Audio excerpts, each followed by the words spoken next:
சிறையில் அடைக்க அமலாக்கத்துறை தீவிரம். உதயநிதியை காப்பாற்ற வழியே இல்லை. நயன்தாராவுக்கு 200 கோடியில் சொத்து. கருப்பு பணத்தை வெள்ளையாக்க மிகப்பெரிய அளவில் கை கொடுக்கும் தொழில்தான் ரியல் எஸ்டேட், சினிமா தயாரிப்பு மற்றும் தங்கத்தின் முதலீடு. இந்த நிலையில் டாஸ்மாக் மூலம் நடந்த ஊழல் பணமும் இவ்வாறே முதலீடு செய்யப்பட்டு வெள்ளையாக்கப்பட்டு வந்ததை அமலாக்கத்துறை கண்டுபிடித்துள்ளது.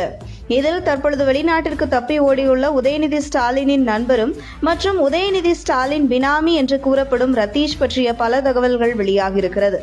அமைச்சர் செந்தில் பாலாஜி சிறையில் இருந்தபோது சார்ந்த டாஸ்மாக் துறையின் வரவு செலவு கணக்குகளை பார்த்து வந்துள்ளார் ரத்தீஷ். மேலும் தமிழக அரசு சார்பில் பல கோடி மதிப்புள்ள கான்ட்ராக்ட் விடுவதையும் ரத்தீஷே கவனித்து வந்திருக்கிறார். இப்படி பல கோடிகள் ரத்தீஷ் மூலமாகவே பல இடங்களுக்கு கைமாறி இருக்கிறது. ரத்தீஷின் MRC நகர் வீட்டில் வாரத்திற்கு 2 முறை பார்ட்டி நடப்பதும், அந்த பார்ட்டியில் சினிமா துறையை சார்ந்த நடிகர் நடிகைகள் மற்றும் இயக்குநர்கள் கலந்து கொள்வார்கள் என்றும் கூறப்படுகிறது.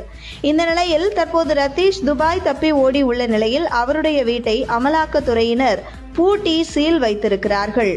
இந்த நிலையில் அவருடைய வீட்டின் அருகில் உள்ள CCTV ஃபுட்டேஜை எடுத்து அவருடைய வீட்டிற்கு யாரெல்லாம் வந்திருக்கிறார்கள் என்று அமலாக்கத்துறை கண்டறிய இருப்பதாக தகவல் வெளியாகியுள்ளது. மேலும் சினிமா துறையை சார்ந்தவர்களுக்கு மிகப்பெரிய அளவில் ரத்தீஷ் தரப்பில் இருந்தும் துணை முதல்வர் உதயநிதி ஸ்டாலின் தரப்பில் இருந்தும் உதவிகள் செய்யப்பட்டதாக கூறப்படுகிறது.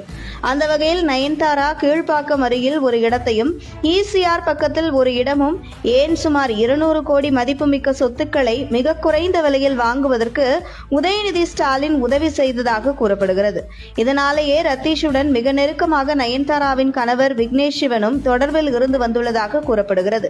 அதே நேரத்தில் ரத்தீஷ் தப்பி ஓடுவதற்கு முன்பு கடைசியாக அவர் வீட்டில் நடந்த பார்ட்டியில் கூட டிராகன் பட நடிகை உட்பட பல தொலைக்காட்சி தொகுப்பாளினிகளும் கலந்து கொண்டதாக கூறப்படுகிறது. மாதம் சுமார் 1000 கோடிக்கு மேல் ரத்தீஷ் கைக்கு வரும் பணத்தை எப்படி முதலீடு செய்வது என்று தெரியாமலேயே தவித்து வந்திருக்கிறார். இருந்தாலும் ஆசை அவரை விடவில்லை. இந்த நிலையில் டாஸ்மாக் தலைமை அதிகாரி விசாகனிடம் நடந்த அமலாக்கத்துறை விசாரணையில் தனக்கு எதுவும் தெரியாது என ரத்தீஷ் சொன்னதைத்தான் செய்வேன் என ரத்தீஷையே கை காட்டிவிட்டார். இதனைத் தொடர்ந்து ரத்தீஷை பிடித்துவிட்டால் முதல் குடும்பத்தை தட்டி தூக்கி விடலாம் என்பதற்காக ரத்தீஷ் எந்த விமான நிலையம் மூலம் வெளிநாடு தப்பிச் சென்றார் என்பதை உளவுத்துறை மூலம் சேகரிக்க தொடங்கியிருக்கிறது அமலாக்கத்துறை.